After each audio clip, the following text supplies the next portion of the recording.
حمد و صلات کے بعد محترم بزرگ و دوستو، جو لوگ اللہ کے راستے میں شہید کر دیے جاتے ہیں ان کی شان و عظمت، ان کے فضائل و مناقب رب کائنات بیان فرما رہا ہے۔ پچھلی آیت میں بھی بیان فرمایا کہ وَلَا تَحْسَبَنَّ الَّذِينَ قُتِلُوا فِي سَبِيلِ اللَّهِ أَمْوَاتًا، جو لوگ اللہ کے راستے میں شہید کر دیے جائیں انہیں مردہ بھی مت سمجھو، بل احیاء، بلکہ وہ زندہ ہیں، عند ربہم، اپنے رب کے قرب میں ہے، یرزقون، ان کو رزق دیا جاتا ہے، فرحین بما آتاہم اللہ من فضلہ، وہ خوش ہیں اس پر جو ان کو اللہ نے اپنے فضل سے دیا، وَيَسْتَبْشِرُونَ بِالَّذِينَ لَمْ يَلْحَقُوا بِهِم مِّن خَلْفِهِمْ، اور خوشیاں منا رہے ہیں ان لوگوں پر، خوش ہیں ان لوگوں پر جو ان کے بعد آنے والے ہیں، ان کے پیچھے ہیں، جو ابھی تک ان سے نہیں ملے، کہ اللہ خوف علیہم ولا ہم یحزنون، کہ ان پر کوئی خوف نہیں اور نہ وہ غمگین ہوں گے۔ یہ آیت کریمہ کا ترجمہ ہے۔ رب العالمین فرما رہا ہے فرحین بما آتاہم اللہ من فضلہ، خوش ہے اس پر جو ان کو اللہ نے اپنے فضل سے دیا، یعنی جو رب کائنات نے ان کو شہادت کا مرتبہ عطا فرمایا، مغفرت فرما دی، ان کی جنت عطا فرمائی، جنت کی نعمتیں عطا فرمائی، اس ساری عطائیں ملنے پر وہ خوش ہیں جو ان کو اللہ نے اپنے فضل سے دیا، جو اپنے فضل سے دیا۔ یہ فضل کا لفظ فرما کر اس بات کو بیان کیا جا رہا ہے کہ وہ یہ نہیں سمجھ رہے کہ ہماری بہادری کی وجہ سے ہمیں ملا، بلکہ اللہ نے اپنے فضل سے عطا فرمایا۔ وَيَسْتَبْشِرُونَ بِالَّذِينَ لَمْ يَلْحَقُوا بِهِم مِّن خَلْفِهِمْ، اور خوش ہو رہے ہیں ان لوگوں پر جو ابھی ان سے نہیں ملے، جو ان کے پیچھے ہیں۔ ان پر کیوں خوش ہو رہے ہیں؟ رب نے شہداء کو، جو بعد میں آنے والے لوگ ہیں، قیامت تک کے آنے والے جو لوگ ہیں، رب نے حسن خاتمہ، ان لوگوں کے حسن خاتمہ کا اور ان لوگوں کی مغفرت کا، ان کی بخشش کا اور جنت میں جو ان کو مقام ملنے والا ہے، شہداء کو اطلاع دے دی ہے، شہداء کو بتا دیا ہے۔ تبھی تو شہداء جنت میں خوش ہیں کہ ابھی تک جو ہمارے بھائی پیچھے آنے والے قیامت تک کے مسلمانوں پر، اگر رب نے ان کے اچھے خاتمے پر، ان کی مغفرت پر، ان کے جنت میں مقام پر اگر ان کو بتایا نہیں تو کس بات پہ خوش ہو رہے ہیں؟ سوچنا چاہیے نا کس بات پہ خوش ہو رہے ہیں۔ یہاں پہ تفسیر صحابی فرماتے ہیں کہ رب نے شہداء کو، جو قیامت تک آنے والے مسلمان جنہوں نے اللہ کے راستے میں لڑنا ہے، جن کا اچھا خاتمہ ہوگا، جن کو جنت ملے گی، جن کو رب کی طرف سے بخشش ملے گی، جن کو جنت میں اعلیٰ مقام ملے گا، وہ ان کے ان مقامات کو دیکھ کر خوش ہو رہے ہیں کہ اللہ خوف علیہم ولا هم یحزنون، کہ ان پر کوئی خوف نہیں اور کوئی غم نہیں۔ خوف کہتے ہیں آئندہ کسی چیز کا اندیشہ ہو، اس کو خوف کہتے ہیں۔ گزشتہ نقصان پہ افسوس کرنا یہ غم کہلاتا ہے۔ یعنی یہ بات سمجھیے کہ کبھی کبھی خوف اور غم اچھا بھی ہوتا ہے اور کبھی کبھی خوف اور غم برا بھی ہوتا ہے، نقصان دہ بھی ہوتا ہے۔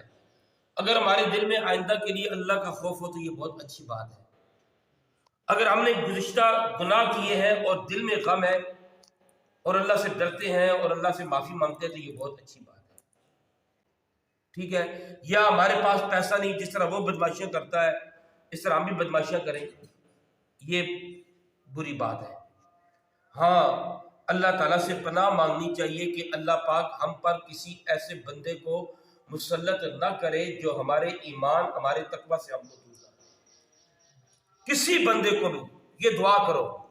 کبھی کبھی بندہ اولاد کی محبت میں ایمان تقویٰ سے دور ہو جاتا ہے، کبھی کبھی بدماشیوں کی وجہ سے محلے میں بھی بدماش ہوتے ہیں جو کہتے ہیں ایسی بات بولو، ایسی بات نہ بولو، یہ کرو وہ نہ کرو۔ اللہ کسی بندے پر ایسا مسلط نہ کرے جو اس کو اللہ اور اس کے رسول سے دور کر دے۔ یہ حکمران یہ ایمان اور تقویٰ کی بات کرنے سے منع کرتے ہیں۔ اللہ کسی بندے پر ایسے کو مسلط نہ کرے جو اس کے ایمان اور تقویٰ سے اس کو دور کر دے۔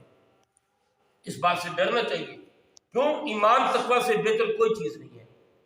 اگر بندے کے دل میں کسی اولاد کی محبت ہو، دیکھو نا آج لوگ سود کا کاروبار کرتے ہیں کس کی وجہ سے، آج لوگ حرام کھاتے ہیں کس کی وجہ سے، اپنی اولاد کی ہماری اولاد اچھی ہو جائے، تو ایمان و تقوی سے دور ہو رہے ہیں نا۔ یہ وہ بات ہے کہ جس کی بنا پر بندہ اللہ اور اس کے رسول سے دور ہو جاتا ہے۔ تو شہداء اللہ رب العالمین نے ان کو یہ اطلاع دے دی، ان کو یہ خبر دے دی، ان کو یہ بتا دیا کہ قیامت تک کے جتنے مسلمان آنے والے ہیں جن کے دل میں کوئی خوف نہیں ہوگا، کوئی غم نہیں ہوگا جو نقصان دینے والا ہے، اللہ رب العالمین نے شہداء کو اس پر اطلاع دے دی ہے۔ اور یہ بھی معلوم ہوا، رب فرماتا ہے خوش ہو رہے ہیں اس پر جو ان لوگوں پر جو ابھی تک ان سے نہیں ملے، جو اللہ نے خود ان کو دیا اس پہ تو خوش ہے ہی ہے، اس پہ اور زیادہ خوش ہو رہے ہیں جو دوسرے مسلمانوں کو ملنے والا ہے۔ معلوم ہوا کہ مرنے کے ساتھ ہی اللہ تبارک و تعالیٰ دلوں سے کدورت کو نکال دیتا ہے، نفرتوں کو نکال دیتا ہے۔ اللہ فرماتا ہے وَنَزَعْنَا مَا فِي صُدُورِهِم مِّن غِلٍّ إِخْوَانًا، ہم جو ان کے سینوں میں غل ہے، کدورت ہے، ہم اس کو نکال دیتے ہیں اور وہ جنت میں آپس میں ایک دوسرے کے سامنے بھائی بھائی بن کے بیٹھے ہیں۔ اس لیے میرے آقا علیہ السلام نے فرمایا لوگوں آج صلح کرو، کل قیامت کے دن رب تمہارے درمیان صلح کروائے گا۔ آج ہم اپنے دلوں سے غم، اپنے دلوں سے کدورت نہیں نکال رہے، نفرت نہیں نکال رہے۔ مثال کے طور پر یہ حاجی صاحب بھی جنتی، یہ حاجی صاحب بھی جنتی، یہ دونوں کو اللہ نے جنت میں رکھنا ہے۔ تو کل جیسے ہی یہ مریں گے ان کے دلوں سے نفرت ختم ہو جائے گی، جس آپس میں بھائی بھائی بن کے وہاں پہ بیٹھے ہوتے ہیں۔ تو آج اپنے دلوں سے نفرت کو نکالو، آج اپنے دلوں سے قدرتوں کو نکالو۔ یہ تو رب العالمین نے قرآن پاک میں بیان فرمایا کہ مرنے کے ساتھ ہی اللہ رب العالمین دلوں سے غم اور قدرت کو نکال دیتا ہے، قدرت کو، نفرت کو رب کائنات نکال دیتا ہے۔ تو جب مرنے کے ساتھ قدرت اور نفرت نکل جاتی ہے تو دنیا میں اپنے دلوں سے نفرت اور قدرت کو نکالو، دنیا میں آپس میں بھائی بھائی بنو۔ اللہ تبارک و تعالیٰ سے دعا ہے اللہ رب العالمین ہمیں شہداء کے ان مقام و مرتبے کو پہچاننے کی توفیق عطا فرمائے۔ یہ رب کائنات نے اس لیے بیان فرمایا، شہداء نے جنت میں تمنا کی کہ جو رب نے ہمیں نعمتیں، ہمیں مغفرتیں، ہمیں عطائیں کی ہیں، کاش کہ ہماری کوئی جو ہے اس خبر کو دنیا والوں تک پہنچا دے۔ تو رب نے فرمایا یہ خبر میں پہنچاتا ہوں۔ یہ اس لیے شہداء تمنا کر رہے ہیں کہ ہم بھی انہی کے راستے پہ چل کر اللہ پاک کے کلمے کو بلند کرنے کے لیے، اللہ پاک کے کلمے کو پھیلانے کے لیے ہم بھی اسی راستے پہ چل کر وہ مقام حاصل کریں۔ یہ جنتی ہمارے بارے میں تمنا کر رہے ہیں اور رب نے ان کی تمنا کو قرآن پاک میں بیان فرمایا۔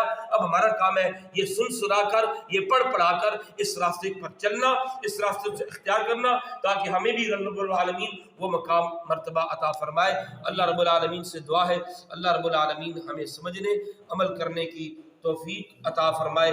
آخری بات، جب شہداء نبی پاک کے دین پر قربان ہونے والوں کا یہ مرتبہ مقام ہے تو خود نبی پاک کا کیا مرتبہ مقام ہوگا۔ آج لوگ نبی پاک کے علم پر طعنہ کرتے ہیں، ان کو اپنے حالات کا علم نہیں، اپنی موت کا علم نہیں۔ یہاں شہداء کو مرنے قیامت تک کے آنے والے مسلمانوں کے بارے میں علم ہے۔ جب شہداء کو علم ہے تو نبی کو علم نہیں ہوگا۔